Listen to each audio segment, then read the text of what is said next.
দেখো বন্ধুরা, আমি হচ্ছে কাঁঠাল দানার বড়া করব।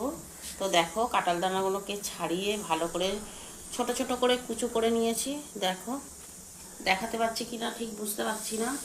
এই দেখো, কুচো কুচো করে নিয়েছি। তো এটাকে হচ্ছে মিক্সার জারে একটু হাফ ঘুরিয়ে নেবো, মানে একদম মিহিন করবো না, তাহলে বড়াটা খেতে ভালো লাগবে না। তো একটুখানি হালকা করে ঘুরিয়ে নেব, নিয়ে এর মধ্যে একটু চালের গুঁড়ো দেবো আর একটুখানি ময়দা দেব, দিয়ে যা যা নুন মিষ্টি, মিষ্টি তো একটু দিতেই হবে, তবে টেস্ট হবে।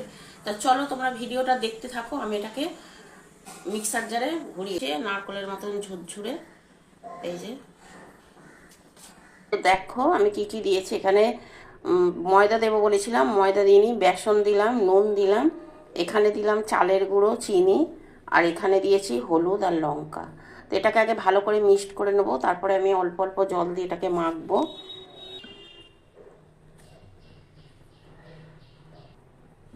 তো এই যে আমি মেখে ফেললাম। তো দেখেছো তো বন্ধুরা, কি সুন্দর আমি বড়াগুলোকে এই যে এরকম চ্যাপটা চ্যাপটা করে তারপরে তেলের মধ্যে দিলাম। তো পাতলা পাতলা করে, তাহলে কি ভেতরটা কাঁচা থাকবে না। আমি কিন্তু গ্যাসটাকে একটু কমিয়ে দিয়েছি, কারণ ভেতরটা তাহলে ভালো হবে। হ্যাঁ, কমানো আছে, তাহলে ভেতরটা কিন্তু ভালো হবে। আর খেতে কিন্তু খুব মুচমুচে হবে, কারণ আমি চালের গুঁড়ো দিয়েছি।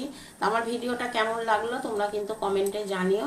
আর যারা খেয়েছো ঠিক আছে, যারা না খেয়েছো একবার এই কাঁঠাল দানার বড়া করে খাবে, খেতে কিন্তু দারুণ লাগে।